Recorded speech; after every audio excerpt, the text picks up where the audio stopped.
Le capitalisme engendre une dynamique permanente d'accumulation, de crise et d'innovation.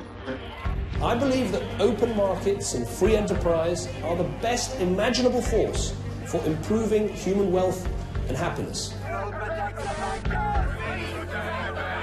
Je pense que les forces sociales et politiques sont les forces centrales dans la dynamique du capitalisme.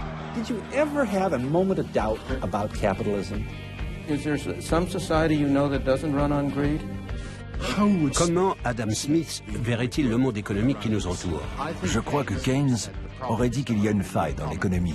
Hayek a écrit La route de la servitude comme un avertissement. Il faut toujours être prudent avec Marx et ses bons mots. Pour moi, Polanyi a été un séisme intellectuel. Si je devais caricaturer Ricardo, je dirais qu'il ressemble à George Soros. Si vous retournez chez Adam Smith, Marx, Schumpeter, vous avez des embryons de mécanismes vous permettant de comprendre la crise actuelle.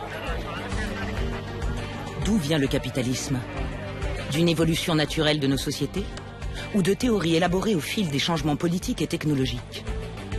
Nous sommes tous partie prenante d'un système dont nous connaissons mal les origines. Et pourtant, cette histoire devrait nous éclairer sur notre présent et notre avenir.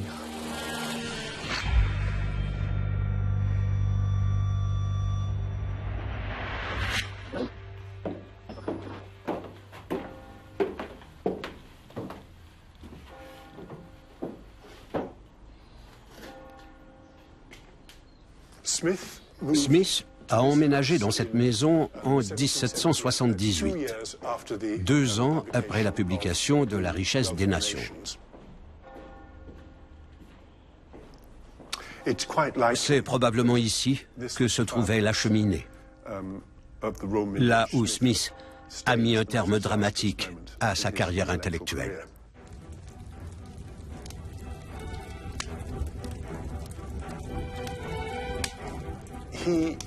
Il voulait qu'aucun manuscrit non abouti ou incomplet ne lui survive.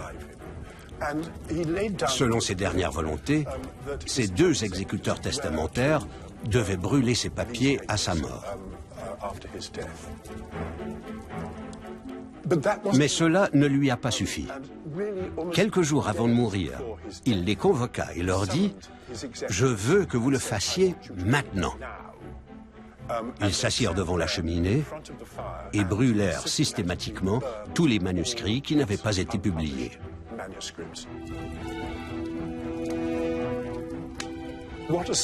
Ne survécurent que 2 travaux très aboutis. Sa grande théorie sur les sentiments moraux et, plus important, la richesse des nations. La richesse des nations a non seulement survécu à cet autodafé, mais est devenue au cours des siècles une véritable bible du système du libre marché. De nombreuses notes ont disparu dans l'incendie. Il ne nous reste plus que ce livre et les interprétations de ceux qui s'en sont servis depuis pour promouvoir une vision restrictive de l'économie en tant que science.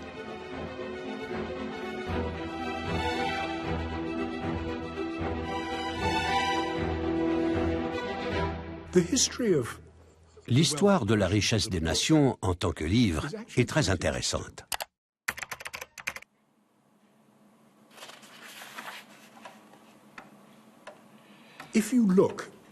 La première édition est luxueuse. On dirait un livre destiné à des spécialistes, des philosophes, des hommes politiques. Mais c'est intéressant de noter que l'édition de 1784, vers la fin de la vie d'Adam Smith, est devenue plus abordable, destinée à un grand tirage. Autrement dit, cet ouvrage, qui visait au départ un public spécialisé, est devenu une sorte de best-seller. Et son succès ne s'est jamais démenti. On n'a jamais cessé de le rééditer. Ce livre est resté un best-seller.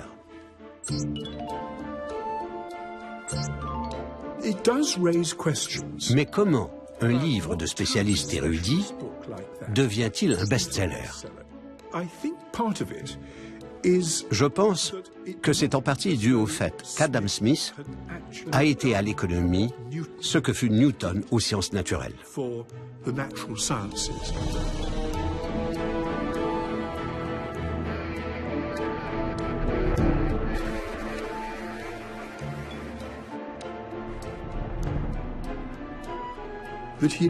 Comme Newton, il avait découvert un principe moteur.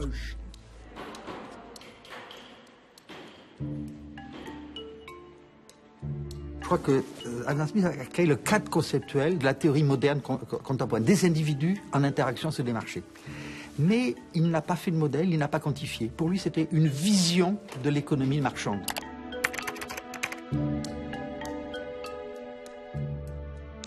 La révolution est arrivée au milieu du XIXe siècle, lorsque les économistes ont pris les outils de la physique newtonienne pour l'appliquer à l'économie. Au point que là, l'illusion a été de trouver l'équivalent des lois physiques pour l'économie.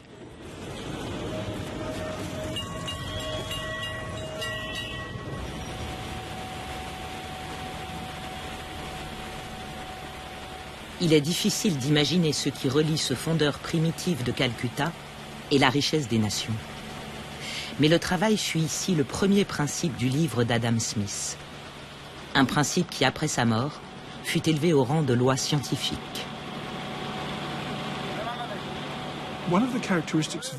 Une des caractéristiques de notre société est le très haut niveau de spécialisation des métiers, qui vont de la tâche la plus complexe, qui exige un haut niveau de compétence, à la tâche la plus simple.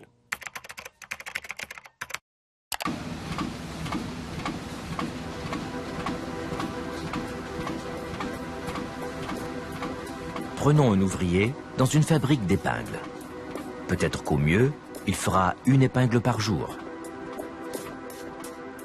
Mais de la manière dont cette industrie est maintenant conduite, un ouvrier tire le fil, un autre le dresse, un troisième le coupe, un quatrième en pointe.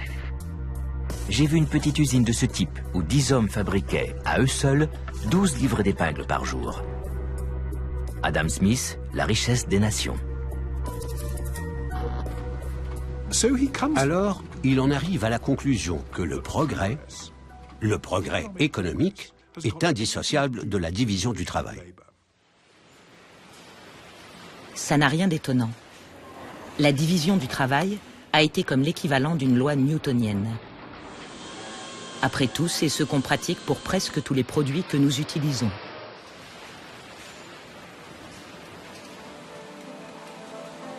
De l'iPad jusqu'au simple crayon. Depuis Adam Smith, la division du travail est devenue le pilier de l'économie de marché.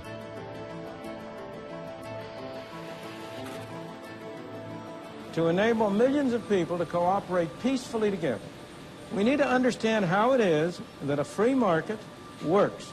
I know no better way to bring this out than by a very simple example called I the Pencil. This is the only prop I have for this TV show. As you can see, it's a plain yellow pencil.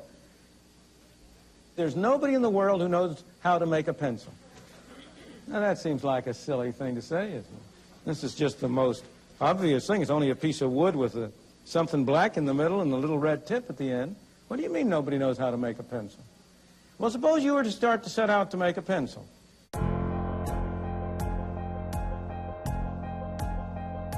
First of all, you have to get some wood, don't you? Where do you get the wood?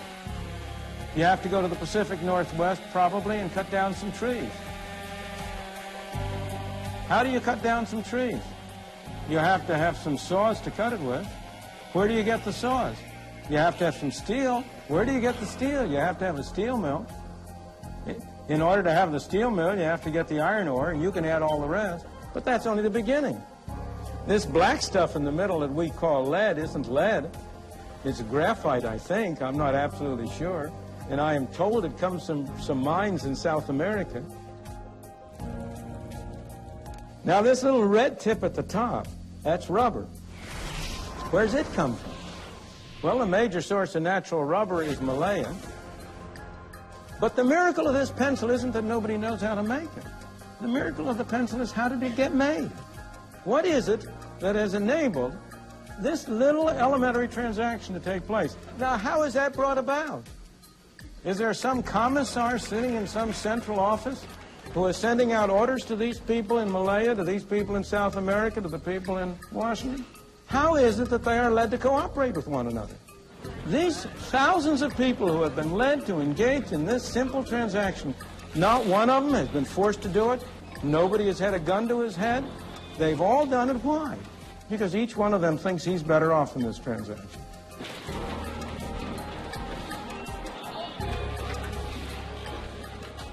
En fait, le mot liberté joue un rôle énorme dans la diffusion du libéralisme, puisque l'idée intuitive est suivante: pourquoi enlever à quelqu'un le droit de transacter sur un marché? C'est un droit élémentaire, et pourquoi ça serait mauvais? Eh bien, c'est tout simplement que, par exemple, si je suis un pauvre paysan qui négocie par rapport à une grande multinationale, c'est la multinationale qui fait le prix et pas moi. Donc, le premier élément, c'est que je suis libre de transacter sous un effet d'asymétrie du pouvoir qui fait que je n'ai aucun rôle dans la formation du prix. L'usine d'iPad à Shenzhen, en Chine. Une chaîne de montage globale pour des pièces détachées arrivant du monde entier. La fabrique d'épingles d'Adam Smith, en version 21e siècle.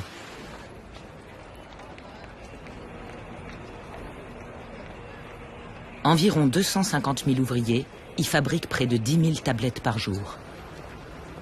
Pouvons-nous vraiment considérer qu'ils sont libres? Ce que nous faisons, c'est du travail à la chaîne. Notre tâche est très mécanique. Il y a des éléments qui défilent, et nous, on doit les tester. C'est assez monotone.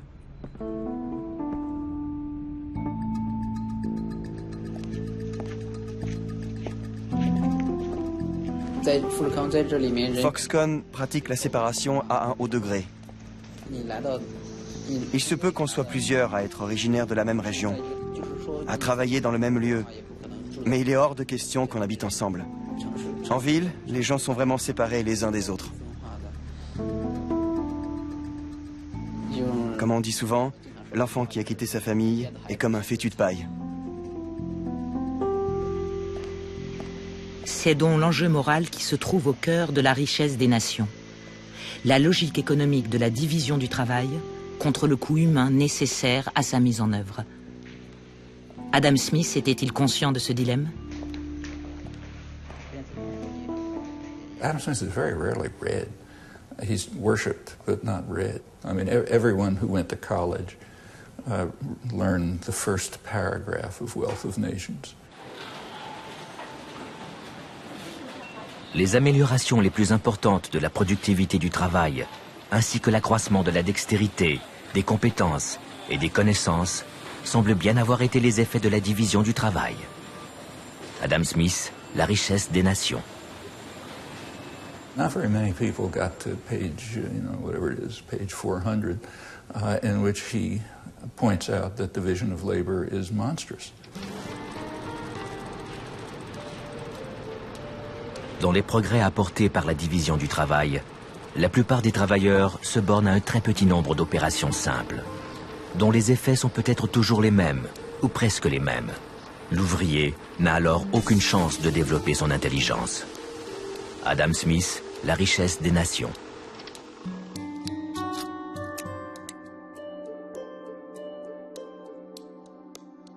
It turns people into creatures as stupid and ignorant as a person can possibly be. It's a person who just becomes a machine.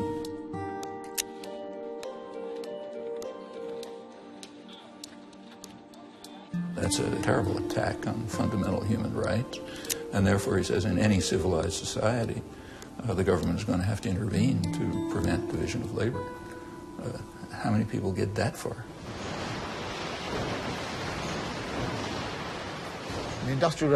La révolution industrielle repose sur la construction d'usines équipées en machines-outils et surtout sur un processus de travail.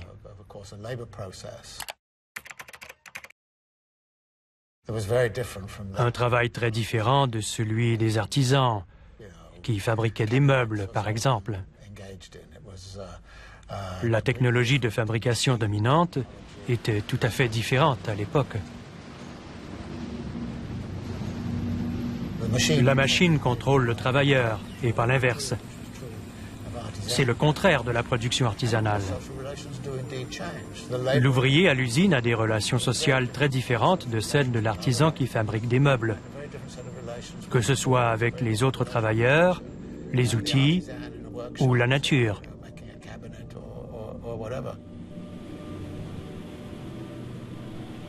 Pendant des siècles, économistes et politiciens ont ignoré le dilemme moral que Smith avait décelé au cœur de la division du travail. L'intérêt personnel, son deuxième grand principe, a subi un sort semblable.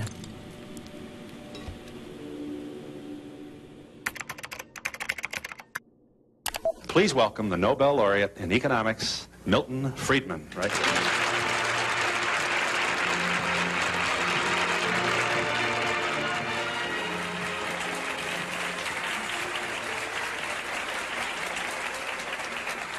Let's share with the people at home just one of the statements of Adam Smith that you refer to in your book, which, of course, when I want it, I'm not going to be able to... oh, it's on page 2. All right, thank you. By pursuing his own interest, that is to say, his meaning the person engaged in free enterprise, Adam Smith says, he frequently promotes that of the society more effectively than when he really intends to promote it.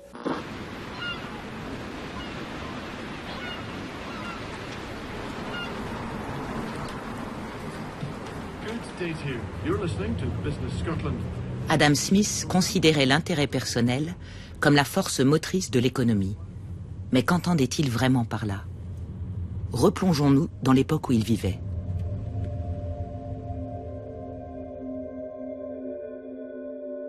Adam Smith est l'enfant de la révolution scientifique et de sa confiance dans le progrès.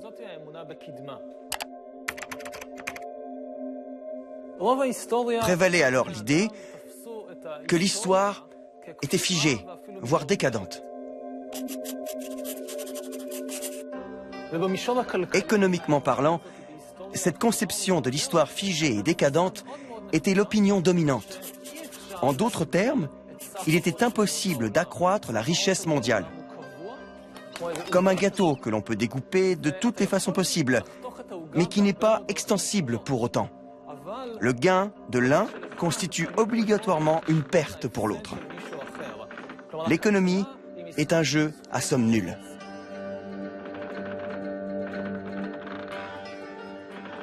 Pour Adam Smith, l'économie est une situation gagnant-gagnant.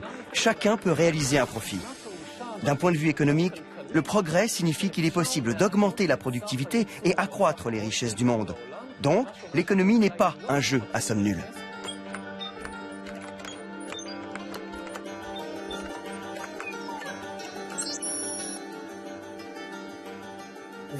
En conséquence, il ne s'agit pas seulement d'un concept économique, mais aussi d'un système moral, l'un des pivots de la pensée d'Adam Smith, pour qui égoïsme égale altruisme.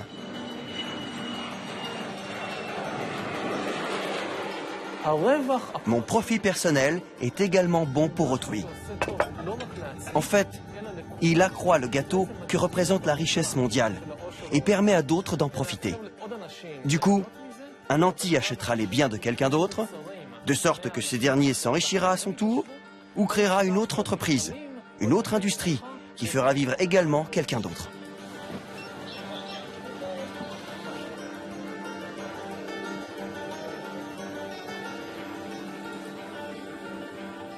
Adam Smith a écrit ce paragraphe célèbre dans La richesse des nations.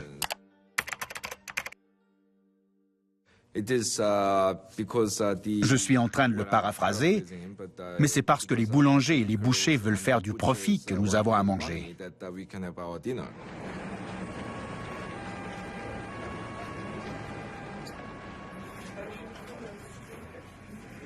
Il a inauguré ce mythe de l'individu égoïste, tourné vers lui-même, comme étant la motivation presque exclusive de l'humanité. Il faut tout de même reconnaître qu'Adam Smith était un peu plus subtil que ses adeptes ne l'ont été.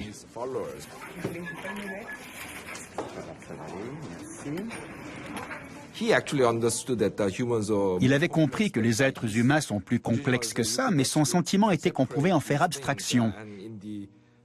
Et qu'en matière d'économie, l'égoïsme était en fait la motivation exclusive. So you know, Adam Smith wrote The Wealth of Nations.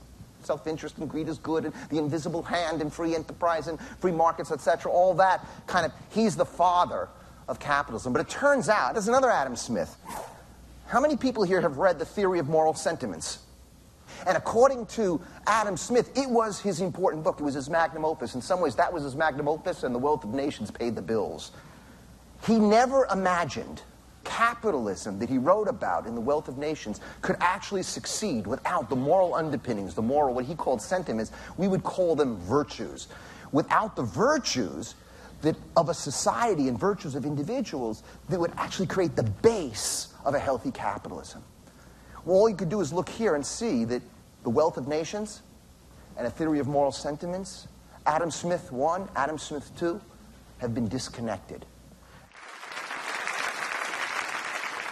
When you see around the globe the maldistribution of wealth, the desperate plight of millions of people in underdeveloped countries, when you see so few haves and so many have-nots, when you see the greed and the concentration of power within, did you ever have a moment of doubt about capitalism?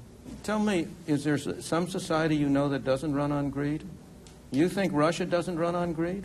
You think China doesn't run on greed? What is greed? Of course, none of us are greedy. It's only the other fellow who's greedy. The world runs on individuals pursuing their separate interests. We'll be back in just a moment.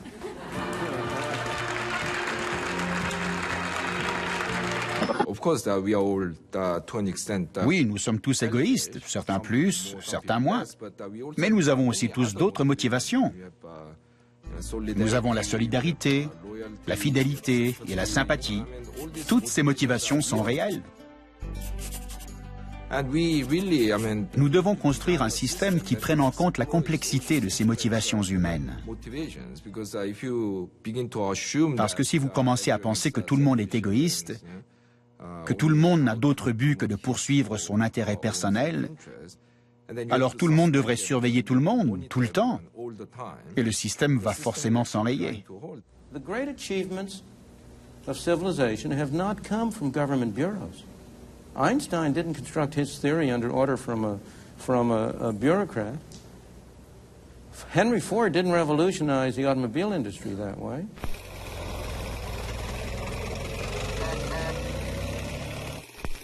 L'exemple de Henry Ford nous montre que l'intérêt personnel est un sentiment bien plus complexe, qui ne se réduit pas à l'avidité ou à l'individualisme.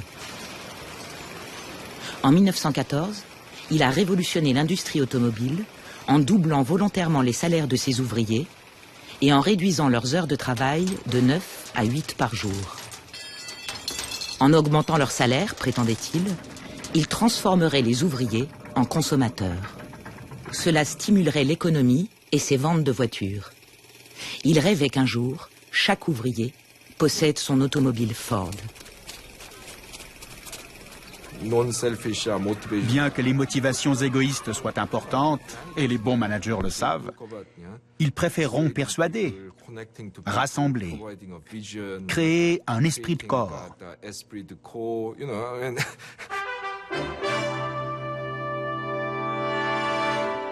Tonight we focus on an apple. Apple the computer, not the fruit. It is Jobs that provides the main inspiration and philosophical direction for Apple. What Apple is it's an environment where we can attract the best and the brightest people to come together and sort of have a common vision about how we can change the world. Voici comment certains managers gèrent l'économie. Mais les économistes ne comprennent pas ça. Et ils persistent à dire que tout le monde est égoïste. Et on est censé faire avec. Ce qui veut dire donner une liberté maximum à tout le monde dans l'espoir que, d'une certaine manière, tout ceci se traduira par un résultat social optimum.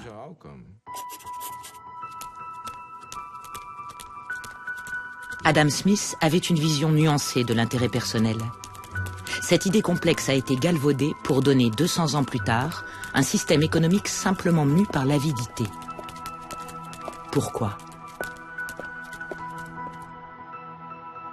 Ça commence en séparant Adam Smith I d'Adam Smith II et en faisant de la richesse des nations une théorie scientifique.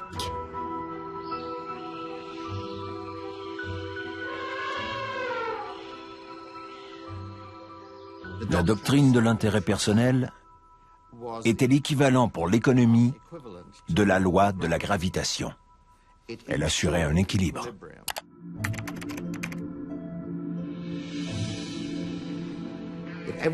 Si tout le monde était libre de chercher son intérêt personnel sur les marchés, on arriverait à l'équilibre, un équilibre optimum, équivalent à l'équilibre des corps physiques, libre de se mouvoir. Je crois que l'analogie avec la physique est très juste. Mais ce que les économistes ont négligé, ce sont les relations humaines.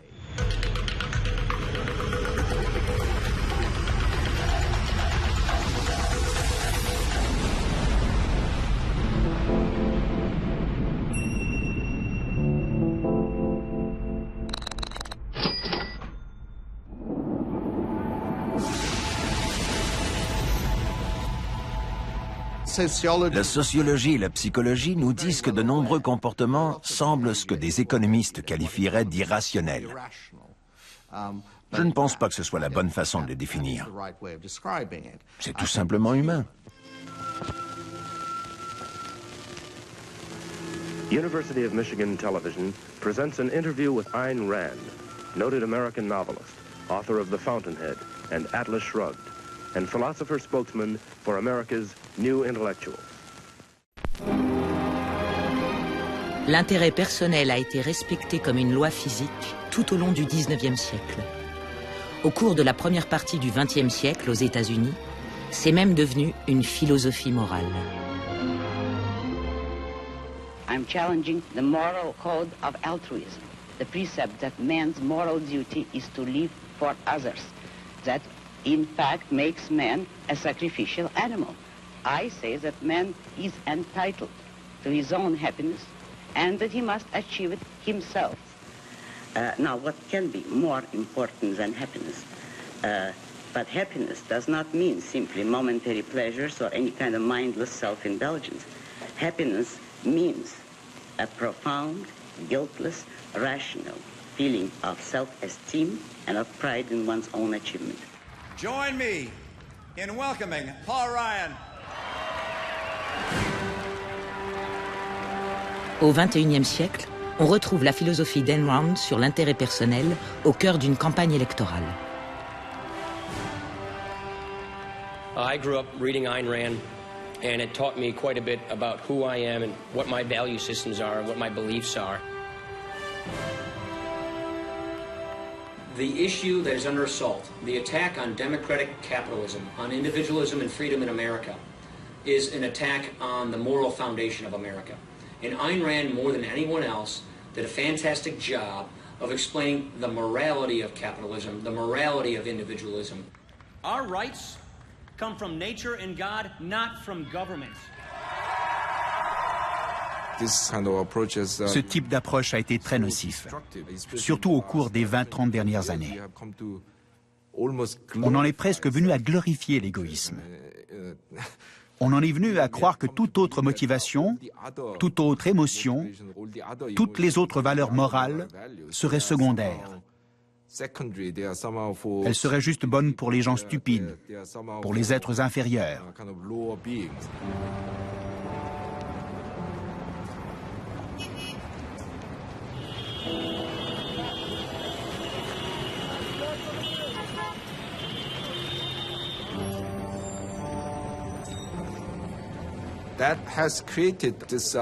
Ce système attend des gens qu'ils ne se rendent pas compte du contexte social dans son ensemble.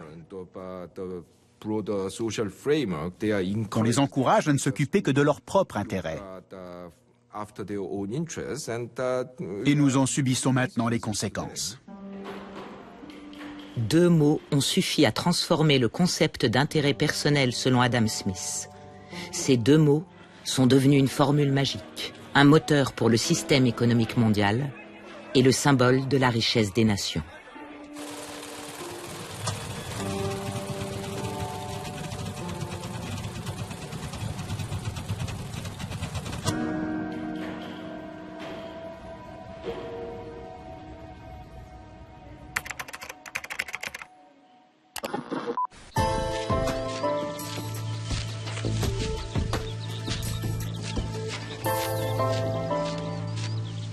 The invisible hand is a phrase that was introduced by Adam Smith in his great book, The Wealth of Nations, in which he talked about the way in which individuals who intended only to pursue their own interests were led by an invisible hand to promote the public welfare, which was no part of their intention.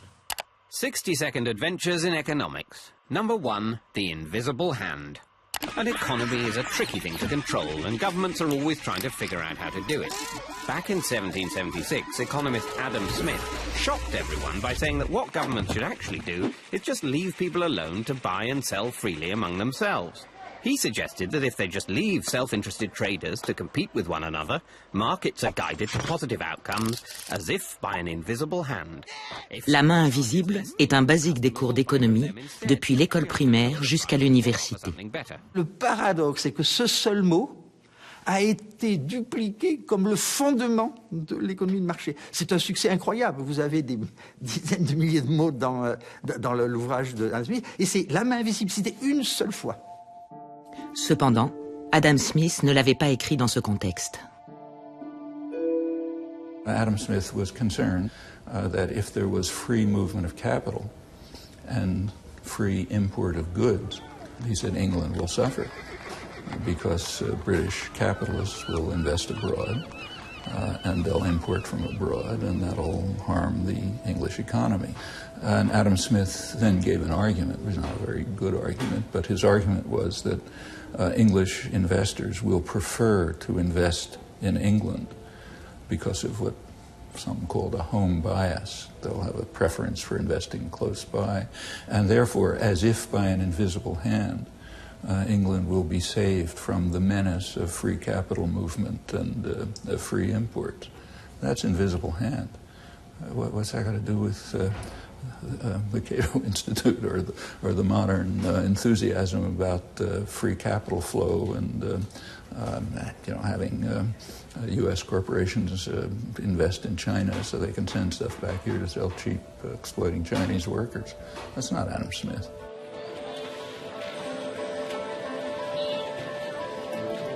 La main invisible est apparue comme la façon de lutter définitivement contre la mainmise de l'État sur la vie économique pour mieux se libérer du féodalisme. Vous voyez le succès instantané. Et de nos jours, on a remobilisé les années 50 pour essayer de tuer l'état du bien-être, la fiscalité progressive, et dire il faut laisser les agents s'auto-organiser. Mais vous voyez, c'est une réinvention d'une tradition.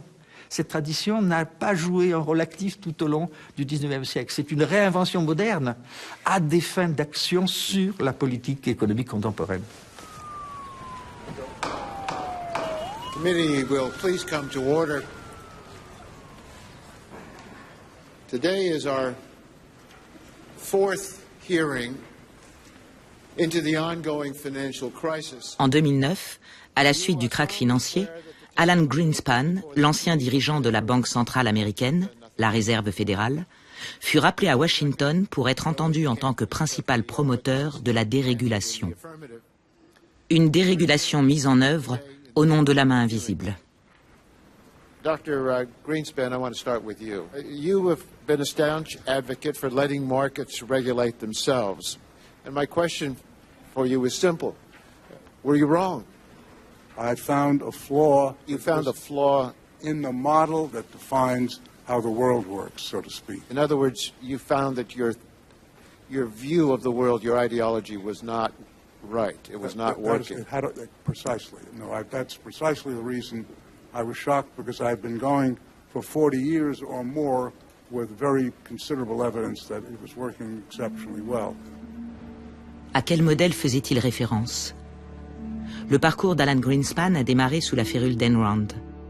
Il faisait partie de ses disciples, ardents supporters de la suprématie de la rationalité. It is only since the Industrial Revolution, the birth of a free society, the society of capitalism, that there was a new class of men, which is the free producers of material goods, the businessmen, the industrialists. That is the man who lives by means of reason. That is the man who, in his psychoepistemology, is not guided by his immediate perceptions nor by his emotions, but by logic, by his concepts, by reason. That is the man whom I call the producer. Lorsque des années plus tard, Alan Greenspan fut nommé par Gerald Ford à la tête de son conseil économique, il rendit hommage à son ancien maître à penser.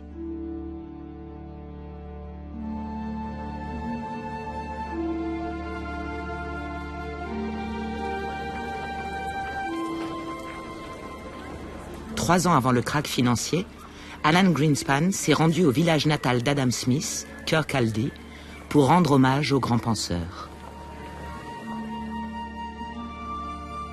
Selon Greenspan, il est difficile d'imaginer que la masse actuelle de transactions internationales puisse amener à la relative stabilité économique que nous connaissons si elles ne sont pas conduites par une version internationale de la main invisible de Smith.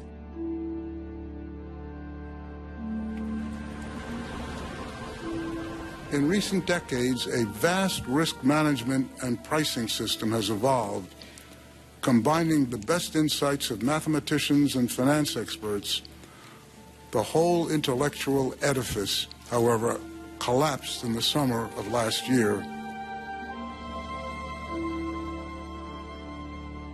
Et ainsi, avec une foi quasiment mystique en la main invisible, des mots pris hors contexte, la structure intellectuelle du marché libre fut créée.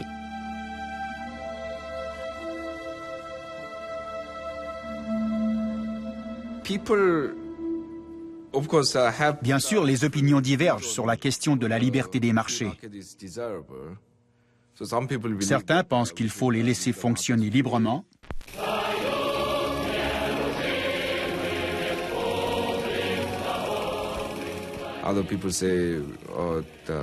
D'autres n'y sont pas favorables et pensent qu'il faut intervenir pour assurer la justice sociale, l'équité, tout ça. Mais la plupart des gens vont en fait accepter l'existence du libre marché. Vous pouvez aimer ou ne pas aimer le marché libre, mais vous le reconnaîtrez quand vous le verrez. Mais voilà le plus grand mythe sur le capitalisme. Parce que qu'est-ce que vous entendez réellement par marché libre? Prenons l'exemple du travail des enfants.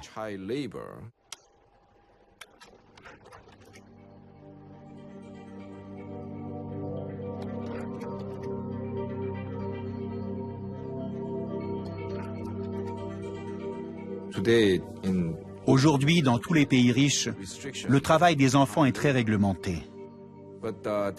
Mais il fut un temps où c'était monnaie courante.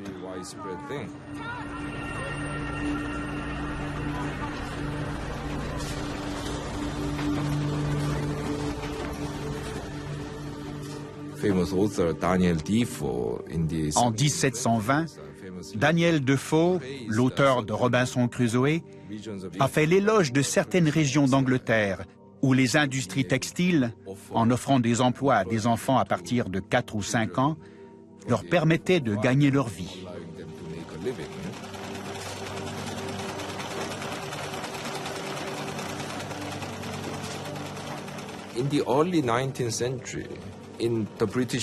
Au début du 19e siècle, au Parlement britannique, un groupe de réformateurs sociaux engagea la toute première tentative officielle pour réguler le travail des enfants.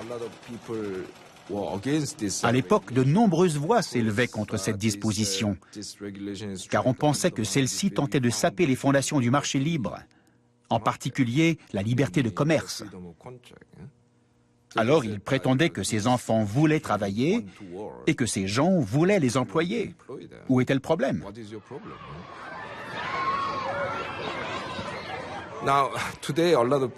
Aujourd'hui, beaucoup trouveront cet argument absurde, car il est communément admis que la société doit refuser certaines pratiques au nom de l'intérêt général. Donc, l'exemple du travail des enfants illustre magnifiquement bien que le concept de marché est avant tout une construction politique.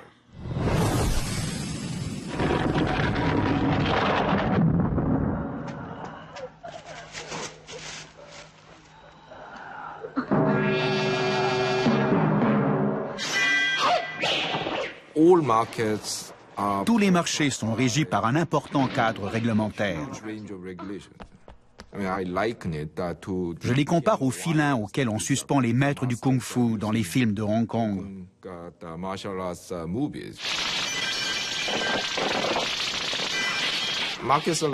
Les marchés sont comme ça.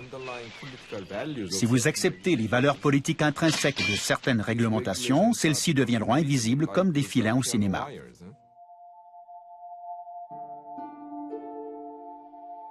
Souvenons-nous de l'esclavage. Un véritable marché libre sans restriction, dont les seules considérations étaient les pertes et profits. Un marché accepté par tous comme étant la norme.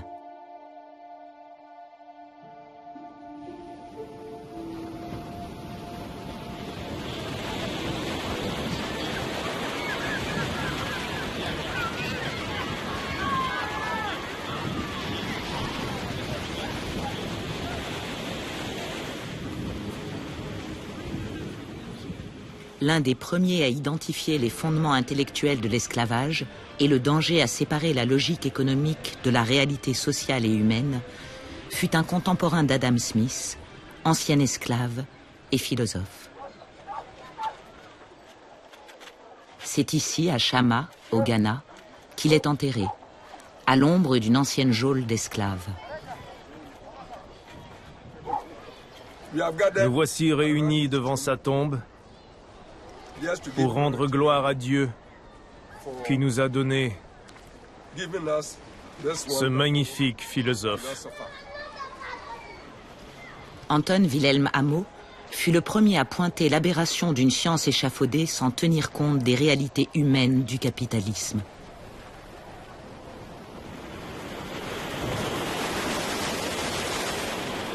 Comme pour tant d'autres, l'histoire d'Amo a basculé à son départ d'Afrique sur un bateau chargé d'esclaves. Parmi les esclaves, parmi ceux qu'on traitait comme des marchandises, certains étaient issus de la noblesse.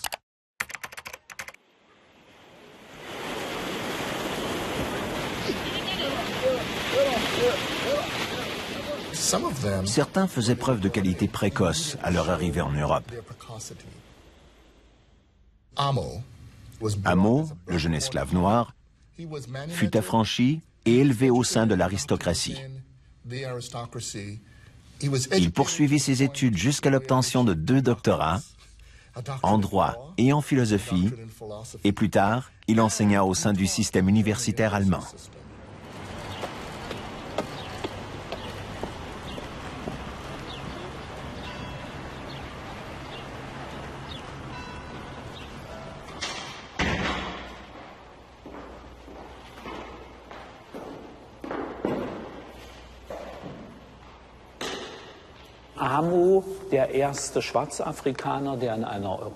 Amo fut le premier noir africain à faire des études universitaires en Europe.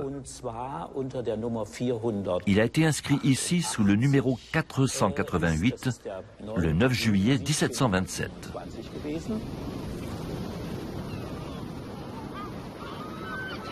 Amo fut amené enfant en Europe par la Compagnie hollandaise des Indes orientales et offert en cadeau à un duc allemand. Ce duc libéral l'affranchit et prit en charge ses études. Ce qui est apparu quand ces marchandises ont commencé à parler, c'est qu'ils ont exprimé les 2 poids 2 mesures du capitalisme moderne et les problèmes dans son processus de rationalisation.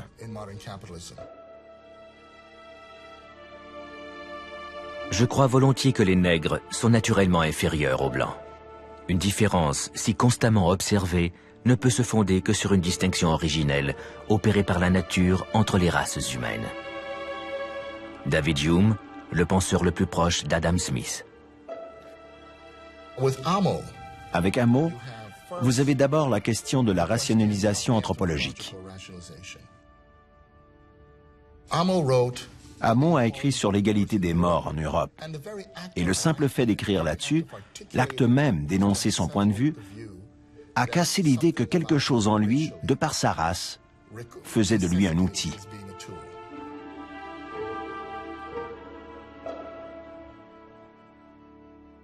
René Descartes a décrit la réalité comme étant duel, avec d'une part l'esprit et de l'autre le corps. Amo, de son côté, a dit que si l'âme était vraiment distincte du corps, elle ne pourrait rien ressentir.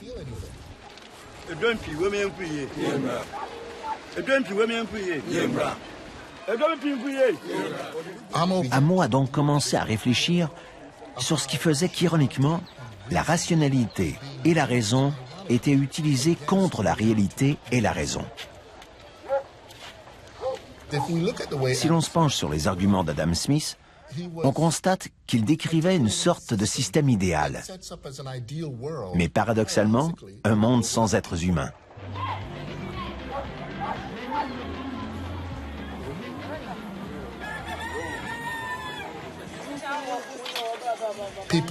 Les gens ont tendance à vouloir être libres, à avoir des valeurs. Ils ne sont pas si prévisibles.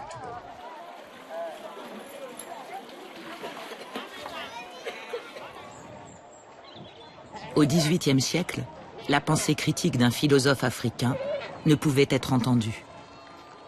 Amo dut fuir l'Europe et mourut ici, à Chama. Alors que la richesse des nations devenait la Bible de l'économie, les livres d'Anton Wilhelm Amo furent brûlés et son travail presque oublié. Je crois qu'Adam Smith commence à raisonner, comme va le faire l'économie après lui, sur un monde en partie virtuel, en partie déconnecté de tous ces éléments de violence.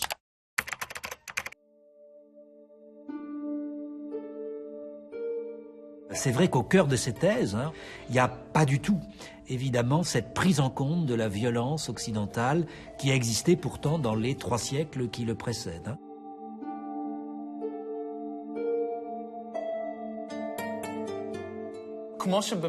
À l'époque de Smith, le capitalisme a révélé son monstrueux visage, avec la traite des Noirs, découlant de l'idée que l'esclave ne vaut rien. La nature du commerce des esclaves, ainsi que le produit de leur travail, s'effectue à travers une vision purement économique. Ne compte que les chiffres, les pertes, les profits. Voilà à quoi se résume la valeur des êtres humains. Aujourd'hui, si la traite des Noirs n'existe plus, nous entretenons exactement le même rapport avec les animaux. The footage you're about to see was recorded with a hidden camera at Highline Hatchery in Iowa, the world's largest hatchery for egg-laying breed chicks. Rien dans la richesse des nations ne condamne l'esclavage. Et bien sûr, cela n'a rien à voir avec l'industrie de la viande d'aujourd'hui. Néanmoins, c'est ainsi que la vision du marché d'Adam Smith fut transformée en science coupée de tout ancrage social. These male chicks are killed by being dropped into a grinding machine while still alive.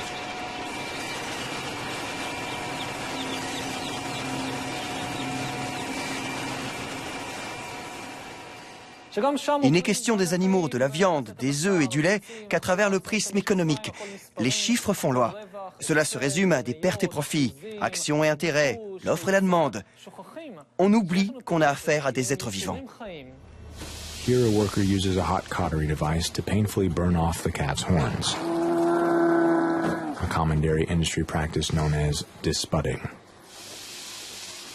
No anesthesia was used to reduce the cat's pain during this harsh and invasive mutilation. Personne n'y pense. Quand on prend du lait dans le frigo pour le café, on ne se demande pas d'où vient le lait. Il n'est pas question de haine ici. Personne ne déteste les vaches.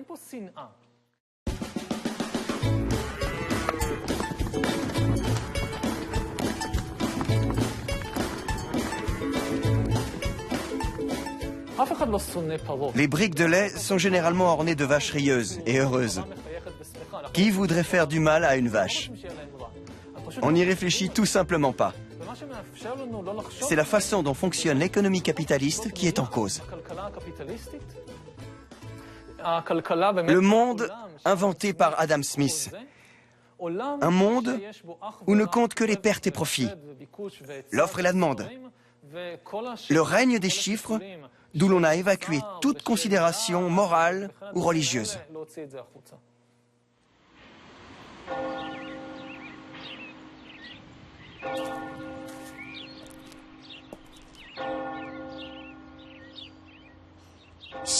Smith doutait fortement qu'une science sociale ou qu'une science économique puisse exister.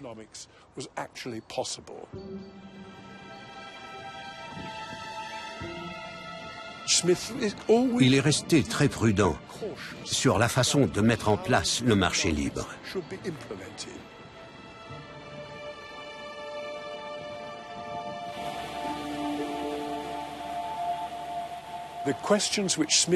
Les questions que Smith pensait très difficiles à traiter sur la justice sociale, l'équité et la cohésion du tissu social lui semblaient en fait impossibles à résoudre.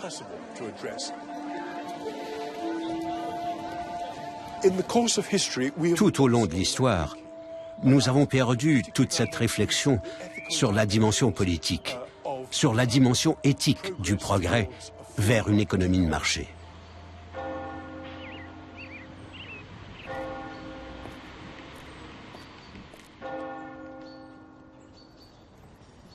J'ai une grande admiration pour Smith parce qu'il est anticipateur du capitalisme. Smith anticipe le caractère révolutionnaire de la division du travail qui va en proportion de la taille du marché. Et alors moi, j'ai toujours vu Smith comme ayant un siècle d'avance par rapport aux autres théoriciens, alors que tous les successeurs vont avoir quelques siècles, un demi-siècle de retard. Et pour aller jusqu'à la plaisanterie, la théorie néoclassique actuelle a un siècle de retard.